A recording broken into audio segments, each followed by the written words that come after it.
and to allow yourself to be murdered by your corporations, allow yourself to be jailed by them, allow yourself to be imprisoned by them, allow yourself to be homeless by them, allow yourself and your children to go off to war for them, it's unconscionable. Excuse me. Yeah, those are true words. Yeah, just take a moment, please. We know your health is still something in recovery. You mentioned Obama assassinating people overseas, American-born people. What do you think about him expanding wars even further, now reaching into Uganda and 4 other African countries, just on the heels of the Libyan action? Well, under Obama, it's the first time America has put bases in Africa. And this is before Libya. Mm-hmm. You know, it's under Obama. It's, you know, the military bases around the world have doubled under Obama. There are over 1,400 now. Well, probably over 1,500 military bases around the world.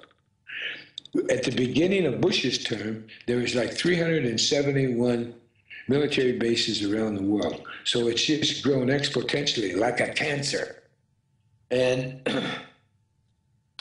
that's what the only thing that is left in America is the riches, because everything else has been exported.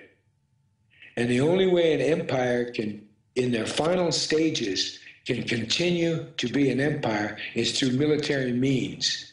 But just like the Roman Empire, just like every empire before the United States, as recently as the Soviet Union, is that when you reach the point where all you've got left is the military, you eventually go broke. Well, the country's already broke.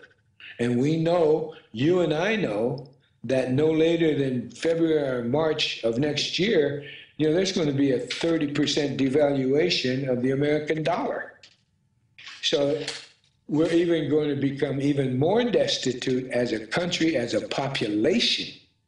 So it's this country's been emptied out. It's on everyone that has a brain knows this. It is now time for a revolution back to the principles of the Constitution. Otherwise, this country is dead in the water and will become a third world country very, very quickly. Yeah, well put, sir. Now, of course, we have seen a righteous anger coming out of the Occupy Wall Street crowd, but it hasn't been very constitutionally articulated. What direction do you think that energy will go? Will it be absorbed by the two parties, or is this the beginning of a wider revolt of the American people? Excuse me. You know, actually, I'm one of the most hopeful, optimistic people, I guess, among them, at any rate, because I'm really hoping that this is just the beginning and of being free again. Because if the American people become free, then my people will be free. And until that happens, my people have always had an uphill struggle that some people have said is schizophrenic. But nevertheless, I do hope that this, because some of the things that the 99%ers are saying is what the Tea Party originally was saying before it was taken over by the Koch brothers et al. I see that America has a glimmer of hope, and I just hope it doesn't end. I hope this continues in the groundswell and the importance of what is being said in all these Occupy movements, because it's such a disparate message, but it's a necessary message. It's a series of messages. So we have to be able to articulate that into a one cohesive strategy. And I do believe it's gaining momentum, and it's gaining. I'm hoping. I've got to believe it because I've got to be optimistic. I've got to believe in the Constitution, And if that document isn't saved, then nothing will be saved, and the world will never change. Yes, sir. You've run as a Libertarian Party candidate, and now you have Ron Paul, also a true constitutionalist, working within the Republican Party here in 2012. He's had a big impact, but at the same time, the media has really orchestrated together to totally ignore him. What have your observations been about his campaign this time around? Well, this time around, I do know he has a little bit more money, and I know he's going to concentrate some of that, excuse me, in the early primaries. So I'm hoping that the Occupy 99%, whatever they call themselves, recognize what Ron Paul is trying to say. I do believe, and I would encourage Ron to go to these occupied places as a presidential candidate and let them know what he's talking about. It's in this day and age, he can get on their Facebooks, excuse me, use some of that money he's got to send a message out on all the Facebooks. It's not going to cost that much because the regular media has him. So I do believe Ron Paul is,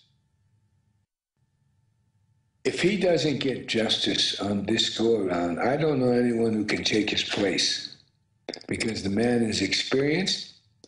The man has been true to his beliefs from day one. He doesn't compromise because he understands the Constitution of the United States of America. He's a responsible, free man. And he understands the whole economic system that is crashing and burning. So we necessarily, if you don't listen, if the 99%ers don't listen to him, then they're a hollow movement. That's what I have to say. Ron Paul is so important to this country right now.